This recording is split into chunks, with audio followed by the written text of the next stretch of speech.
Welcome to this week's Weekend Wisdom.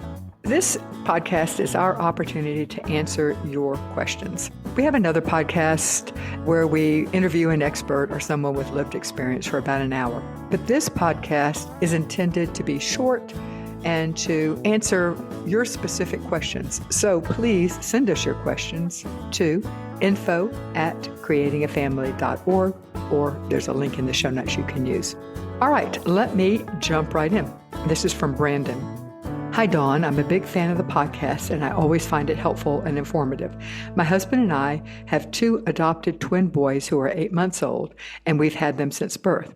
I previously wrote to you a few days before they were born, and you answered on the podcast about advice for traveling across the country with them. They're doing great, by the way, and flew without a hitch. We've been on the fence for years about a big move outside the country. We've been on the fence about whether or not to move for years, but we're currently leaning towards leaving. My husband, and by extension our kids, have dual nationality with the country we'd go to. Thankfully, I'm also allowed to tag along. We were increasingly feeling unsafe as a gay couple with children where we live, and would like to shield our boys as much as possible. We know other gay couples who have already left the country for this reason as well.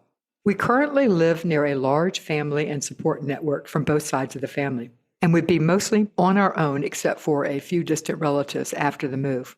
We are also close and in frequent contact with our son's birth family, but they don't live near us, so that relationship has always been planned to be a mostly long-distance relationship. We would plan on setting aside funds just for visiting our family and our birth family every 1 or 2 years, but ultimately all of our children's family relationships will become long-distance. We worry about the move exacerbating feelings of abandonment or isolation from all sides of their family, as they not only be raised in another culture, but another language and continent. We all come from similar cultural backgrounds, so we aren't too worried about being able to keep them in touch with their birth culture.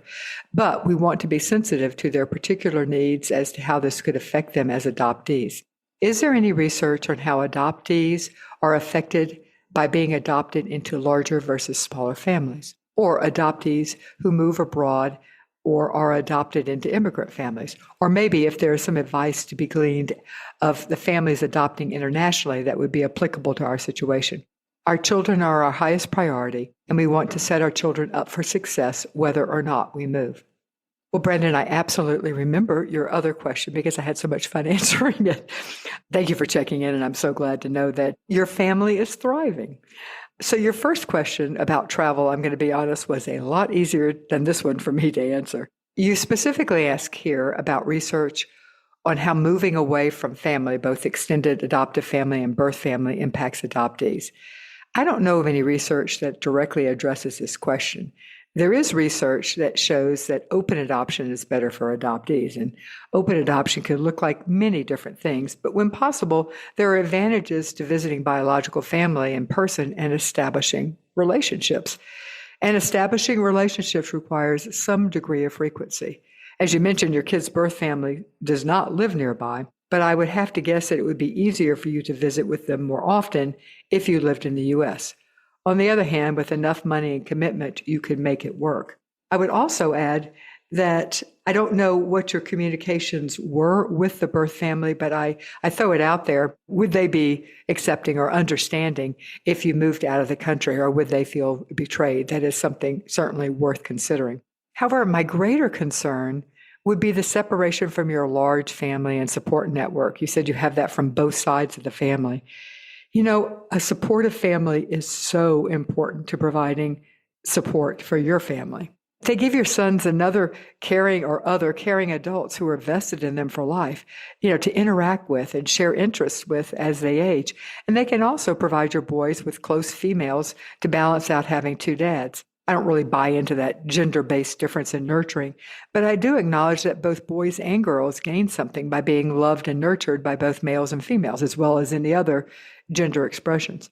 Your extended family can provide you and your husband with a safety net. Say when one of the boys has the flu and is home from school for a week, or when you two desperately need a date night or a date week, or when the ballet is coming to town and neither of you can stomach the idea of sitting for 2 hours and watching, but your son loves ballet. I so believe in the importance of a village and helping to raise kids. And it sounds like you and your husband have been really lucky to have such a village. And I can tell you for certain that this village becomes more and more important as your children age. Now, I'm not a member of the LGBTQ plus community, so I can't really know the fear you are feeling. So in some ways, I'm really not qualified to provide an answer. I also don't know how important it is for your husband to move to this country, which sounds like it's a country of his birth or at least his heritage, or if living in this country has always been a lifelong dream of his. And all of these factors are important in making this decision. My only advice would be to not discount the value of what you have in this extended family support network. And I wish you the absolute best of luck in making this decision. And for everyone else, before you go, let me remind you that Creating a Family has a prenatal exposure to alcohol and drugs training for parents. It is a terrific resource with lots of practical tips depending on the behaviors you're seeing and the age of the child. It's 4.5 hours of training, and you can get more information at bit.ly/prenatal-exposure-training. That's bit.ly/prenatal-exposure-training. Thanks for joining us, and I will see you next week.